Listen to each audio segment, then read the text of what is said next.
돈을 쫓아가지 마세요. 돈은 여러분들보다 더 빨라서 돈이 도망가기 시작하면 잡아낼 재간이 없습니다. 또 반대로 돈이 나를 쫓아오잖아요. 도망갈 재간도 없어요. 그럼 뭐만 하면 되는 거예요? 돈이 나를 쫓아오게 해야 돼요. 그러니까 돈을 내가 버는 게 아니라 돈이 벌려지는 거예요. 그럼 내가 돈이 나한테 쫓아오려면 어떻게 해야 되는 거예요? 좋은 제품.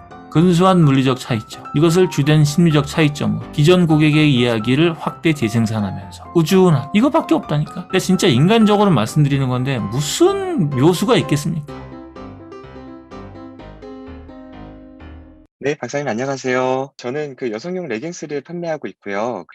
근데 지금 저희의 상황은 저가 브랜드들이 시장의 목소리를 완전히 장악한 그런 상태의 시장에서 프리미엄을 어떻게 만드는지를 고민을 하고 있어요. 그래서 저희가 이제 경쟁적인 지위를 보면은 이제 품질 관점에서 한계적 우위에 있다고 생각을 해서 이제 알려주신 대로 근소한 물리적 차이를 이제 주된 심리적 차이로 확대하려고 하고 있는데요. 근데 문제는 시장 내에서 레깅스는 원래 저가다라고 하는 목소리가 너무 강한 데다가 압도적인 목소리를, 큰 소리를 내고 있으니까 가성비부터 시작하는 거에서부터 막혀버리는 느낌이 받는 거예요. 네. 그래서 여쭤보고 싶은 거는 저희가 지금 준비하는, 그래서 어떻게 하면 품질을 들리게 할 수 있을까라고 하는 걸 하기 위해서 충격요법을 좀 생각을 하고 있거든요. 뭐 예를 들면 뭐 무조건 무료로 받고 마음에 들면 결제를 하라든가, 아니면 무슨 2년 내에 상품이 뭐 어떤 형태로든 훼손이 되면 뭐 묻지도 따지지도 않고 보상을 해준다던가, 굉장히 공격적인 충격요법을 좀 검토하고 있는데, 질문 드리고 싶은 건 이런 충격요법이 과연 뭐 효과가 있었던 적이 있는지, 또는 이런 걸 검토할 때 좀 유의할 점은 없는지 여쭈고 싶었습니다.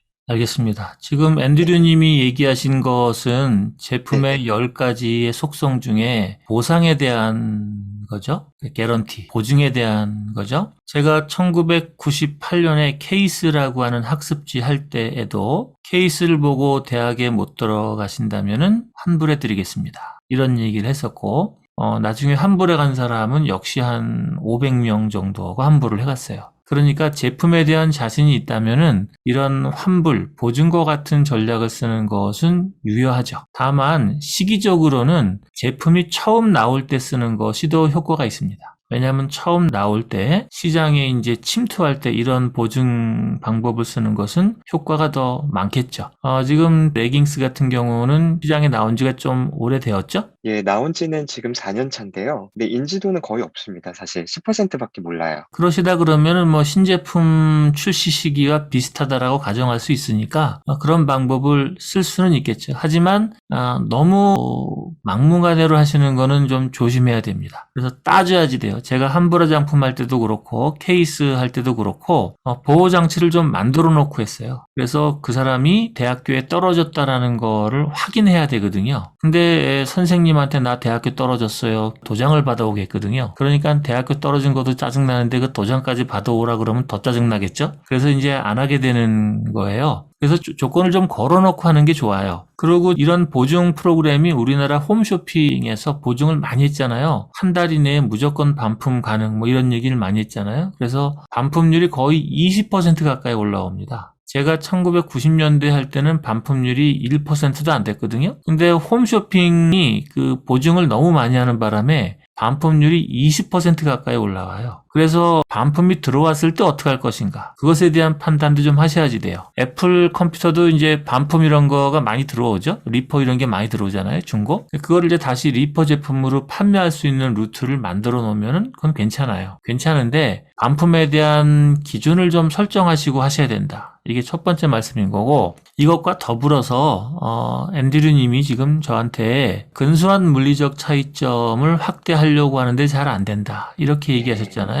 이 얘기에 조금 더 들어가 볼 필요가 있다고 생각합니다. 지금 이 방에 계신 분, 다른 분들에게 다 중요한 얘기예요.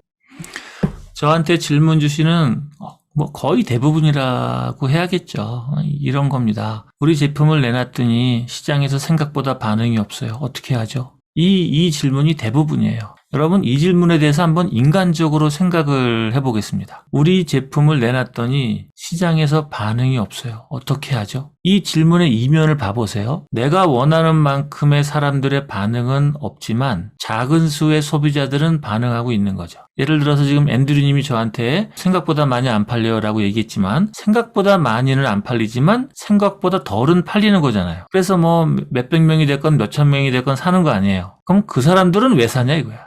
내 제품을 구매해주고 있는 사람들의 구매 포인트에 관심을 두지 않고 내 제품을 사주지 않는 미구매 고객들의 다른 곳에 가 있는 마음에 관심을 두고 있다고. 그래서 어떻게 하라고요? 안 사도 되는데 내 제품을 저 사람들이 왜 샀냐? 100명이건 1000명이건 2000명이건 저 사람들이 내 제품을 왜 샀느냐? 그 내용으로 들어가서 그 사람들이 구매한 이야기를 잘 살펴보란 말이에요. 이런 거를 찾아나가는 방법이 뭐예요? 내 제품을 안 사도 되는데 구매해주는 사람들의 감사한 마음속으로 쫓아 들어가는 연습을 해야 된다니까? 여러분 맨날 그러잖아요? 아니 잡은 고기에는 관심이 없고 안 잡은 고기에만 관심이 있다고. 내 제품을 구매해주고 있는 사람으로부터 시작하는 겁니다. 그러니까 좋은 제품을 만들어 놓고 그 제품을 누가 쓰는지 그 사람의 근본적인 욕망으로 따라 들어가서 그 사람의 얘기에 귀를 기울이고 그 사람을 쫓아가는 거예요. 그러면 그 사람이 행복해야겠죠. 그럼 그 사람이 가만히 있겠습니까? 누군가에게 얘기를 하겠죠. 그럼 그 사람이 또 좋은 제품을 먹으면 어떻게 되겠어요?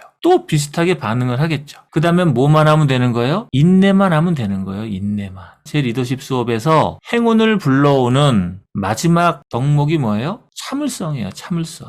꾸준히 해야 되는 겁니다. 꾸준히. 여기 계신 분 모두에게 말씀드리는 겁니다. 돈을 쫓아가지 마세요. 돈은 여러분들보다 더 빨라서 돈이 도망가기 시작하면 잡아낼 재간이 없습니다. 또 반대로 돈이 나를 쫓아오잖아요. 도망갈 재간도 없어요. 그럼 뭐만 하면 되는 거예요? 돈이 나를 쫓아오게 해야 돼요.